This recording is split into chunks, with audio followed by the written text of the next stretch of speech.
Hi hello welcome to today's video. ఈ రోజు మనం మాట్లాడుకోబోయే టాపిక్ డైపోల్ రిపెల్లర్. భూమి మీద మనం ఎంతో ప్రశాంతంగా కూర్చుని ఉన్నాం అనుకుంటాం, కానీ ఫిజిక్స్ పరంగా కొన్ని వందల కిలోమీటర్ల వేగంతో మనం మరియు మన మిల్కీవే గ్యాలక్సీ, ఆ మిల్కీవే గ్యాలక్సీతో ఉన్న ఆండ్రోమేడా గ్యాలక్సీ, ఇలా అన్ని గ్యాలక్సీలు కలిసి ఒక వైపుకి ఎన్నో కిలోమీటర్ల వేగంతో ప్రయాణిస్తున్నాయి. ఆ మిల్కీవే గ్యాలక్సీలు మరియు అందులో ఉన్న మన భూమి, అందులో ఉన్న మనమందరం కూడా ఎక్కడికి ప్రయాణిస్తున్నామో తెలుసా?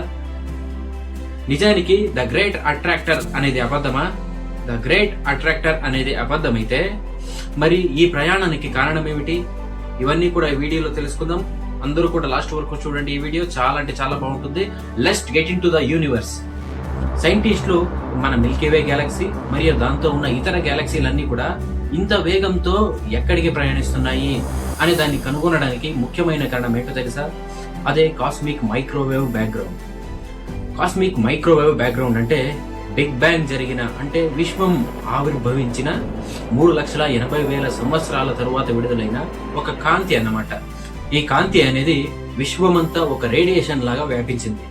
దీన్ని మొదటగా కనిపెట్టిన వారు ఆర్నో ఫెంజియాస్ మరియు రాబర్ట్ విల్సన్ అనే వాళ్ళు అనుకోకుండా కనిపెట్టారు.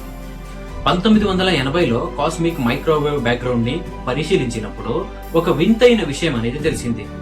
ఏంటంటే మన గ్యాలక్సీ మరియు మన పక్కనే ఉన్న ఆండ్రోమేడా గ్యాలక్సీ ఇవన్నీ కూడా కలిసి ఒకే వైపుకి 630 కిలోమీటర్ల వేగంతో దూసుకుపోతున్నాయి.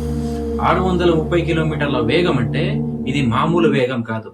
ఇంత వేగాన్ని పుట్టించాలంటే ఆ వైపుగా ఏదో ఒక భారీ శక్తి అనేది ఉండాలి అని చెప్పి సైంటిస్టులు కనుగొన్నారు. సైంటిస్టులు కనుగొన్న ఆ విషయమే ఈ రోజు మనల్ని ఈ డైపోల్ రిపెల్లర్ అనే కాన్సెప్ట్ దగ్గరికి తీసుకొచ్చింది. డైపోల్ రిపెల్లర్ అంటే ఒక శూన్యమైన ప్రదేశం అన్నమాట. అంటే అక్కడ ఏ రకమైన మ్యాటర్ అనేది ఉండదు. అంటే గాలి, వెలుతురు, స్టార్స్ మరియు ఏ రకమైన ఎనర్జీ కూడా ఉండదు. మొత్తం శూన్యం అన్నమాట. మన గ్యాలక్సీ అనేది ఒక సూపర్ క్లస్టర్ అనే ఒక ప్రాంతం వైపు ఆకర్షించబడుతుంది. అంటే గ్రేట్ అట్రాక్టర్ ఉన్న ప్రాంతం వైపు ఆకర్షించబడుతుంది అని అర్థం. అదే సమయంలో ఈ డైపోల్ రిపెల్లర్ నుండి, అంటే ఏమీ లేని ఆ శూన్య ప్రదేశం నుండి దూరంగా జరుగుతుంది. సైంటిస్టులు మొదట్లో ఈ గ్యాలక్సీల ప్రయాణానికి కారణం ద గ్రేట్ అట్రాక్టర్ అని నమ్మారు. ఇది కొన్ని లక్షల గ్యాలక్సీల బరువు ఉన్న మరియు గురుత్వాకర్షణ శక్తి, అంటే గ్రావిటీ పవర్ ని పొంది ఉన్న ఒక ద గ్రేట్ అట్రాక్టర్ అన్నమాట. ఇది అన్ని గ్రహాలని మరియు అన్ని మిల్కీవే గ్యాలక్సీలని అన్నిటినీ కూడా తన వైపుకి లాగుతూ ఉంటుందన్నమాట. ఇక్కడే ఒక మైండ్ బ్లోయింగ్ పాయింట్ అనేది ఉంది. ఏంటంటే మన గ్యాలక్సీ మరియు ద గ్రేట్ అట్రాక్టర్ కి మధ్యన ఎంతో దట్టమైన దుమ్ము మరియు వాయువులు అడ్డుగా ఉన్నాయి. దీన్ని ద జోన్ ఆఫ్ అవాయిడెన్స్ అని పిలుస్తారు. ఈ దుమ్ము మరియు వాయువులు ఎంతగా ఉన్నాయంటే అద్దంలో మన ముఖాన్ని కూడా మనం చూసుకోలేనంత దట్టమైన ఒక పొగ మంచులాగా అన్నమాట. కొన్ని ఏళ్ల తరువాత టెలిస్కోపులతో చూసినప్పుడు తెలిసిన విషయం ఏంటంటే ద గ్రేట్ అట్రాక్టర్ అనేది మనల్ని లాగుతుంది నిజమే, కానీ ఆ వేగానికి కారణం కేవలం 50% మాత్రమే ద గ్రేట్ అట్రాక్టర్. మిగిలిన 50% వేగం అనేది ఎక్కడి నుంచి వస్తుంది? వెనక నుంచి ఎవరైనా సరే మన గ్యాలక్సీని తోస్తున్నారా?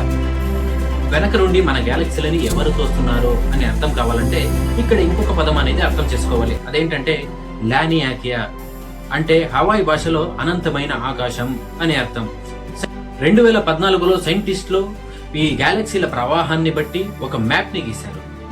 ఈ నదులు ఎలాగ ఒక వైపు నుండి ఇంకో వైపుకి ప్రవహిస్తాయో అలాగే ఈ గ్యాలక్సీలు కూడా ఒక వైపు నుండి ఇంకో వైపుకి ప్రవహిస్తూ వెళ్తున్నాయి అని నమ్మారు. ఈ మ్యాప్ గీసినప్పుడు ఇంకొక భయంకరమైన విషయం అనేది తెలిసింది. ఏంటంటే ఈ గ్యాలక్సీలన్నీ కూడా ఒక వైపు అట్రాక్ట్ అయి వెళ్లిపోతున్నాయి అని మొదట్లో నమ్మారు. కానీ ఇంకొక విషయం ఏంటంటే ఈ డైపోల్ రిపెల్లర్ అంటే ఏమీ లేని ఆ శూన్య ప్రదేశం నుండి అవి పారిపోతున్నాయి అని కనిపెట్టారు. ఎందుకంటే అక్కడ ఏ రకమైన మ్యాటర్ అనేది లేదు. గాలి, వెలుతురు, నీరు, ఒక డార్క్ మ్యాటర్ అనేది కూడా లేదు. అలాంటి శూన్యమైన ప్రదేశం నుండి ఈ గ్యాలక్సీలన్నీ కూడా పారిపోతున్నాయి అని చెప్పి సైంటిస్టులు కనిపెట్టారు. మన అన్ని గ్యాలక్సీలకి ఒకవైపు ద గ్రేట్ అట్రాక్టర్లు ఉన్నాయి, ఇంకోవైపు ఏమీ లేని శూన్యమైన ప్రదేశం ఉంది.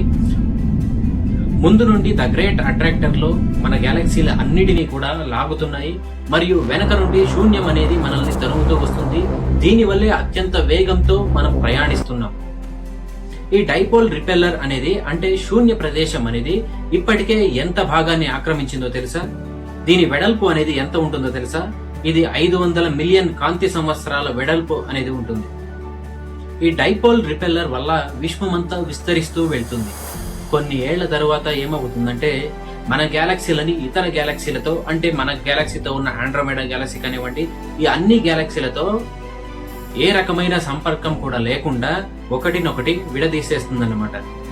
కొన్ని బిలియన్ సంవత్సరాల తరువాత మన గ్యాలక్సీ చుట్టూ ఏ ఇతర గ్యాలక్సీలు అనేవి ఏవి ఉండదు. ఎలా అయిపోతుందంటే శూన్యం వల్ల చుట్టూ ఏ గ్యాలక్సీలు కూడా లేకుండా ఒక ఒంటరి గ్రహంలా మన గ్రహం అనేది మిగిలిపోతుంది. మనల్ని వేధించే ఇంకొక ప్రశ్న ఏంటంటే మనమందరం కూడా ఎక్కడికి వెళుతున్నాం, చివరికి ఎక్కడికి చేరుకుంటాం, అక్కడ ఆ ప్రదేశం అనేది ఎలా ఉంటుంది? ఇవన్నీ కూడా సైంటిస్టు సైతం కనిపెట్టలేని విశ్వం యొక్క ఒక భయంకరమైన రహస్యం. చివరిగా చెప్పాలంటే ద గ్రేట్ అట్రాక్టర్ ను చేరుకున్నాక ఏమవుతుంది? మన గ్యాలక్సీ మరియు ద గ్రేట్ అట్రాక్టర్ రెండు కూడా ఢీకొని ఇంకో బిగ్ బ్యాంగ్ లాగా ఒక పెద్ద అద్భుతమైన ఏదైనా జరుగుతుందా? లేదంటే ఇంకో బిగ్ బ్యాంగ్ లాగా ఒక బ్లాస్ట్ అనేది ఏదైనా జరుగుతుందా? లేదంటే ఆ గ్రేట్ అట్రాక్టర్ లోకి మన గ్యాలక్సీలు కూడా కలిసిపోతాయా? లేదంటే ఆ గ్రేట్ అట్రాక్టర్ కూడా ఒక బ్లాక్ హోల్ లాంటిది అయితే దానివల్ల మన గ్రహం మరియు మన విశ్వం, మన గ్యాలక్సీ అనేది ఉనికిలో లేకుండా పోతుందా? ఇలాంటి ఎన్నో విషయాలు నా మైండ్ బ్లాస్ట్ చేస్తున్నాయి. చివరిగా ద గ్రేట్ అట్రాక్టర్ ని చేరుకున్నాక ఏమవుతుంది? ఏదైనా ఒక విధ్వంసం జరుగుతుందా? లేదంటే ఏదైనా సరే ఒక గ్రహంలోకి మన గ్రహం కూడా చేరిపోతుందా? లేదంటే ఒక బ్లాక్ హోల్ లాగా అక్కడ ఉండి ఆ బ్లాక్ హోల్ లో మన గ్యాలక్సీలు అన్ని కూడా కలిసిపోతాయా? ఇవన్నీ వేధించే అన్ని ప్రశ్నల మీద కూడా ఇంకొక వీడియో చేద్దాము. ఈ వీడియోకి ఎప్పుడు 1K లైక్స్ కంప్లీట్ అవుతాయో అప్పుడు దీని గురించి ఇంకో వీడియో, అంటే ఇంకొక గెస్సింగ్ వీడియో లాంటిది చేద్దాం. అన్ని కూడా సైంటిఫిక్ గా మాట్లాడుకుని ఒక స్క్రిప్ట్ లాగా తయారు చేసి ఏమవుతుంది అనే దాని మీద ఒక గెస్సింగ్ వీడియో అనేది చేద్దాం. ఈ వీడియో ఎవరెవరు లాస్ట్ వరకు చూసుంటారో అందరికీ కూడా థ్యాంక్ యూ సో మచ్.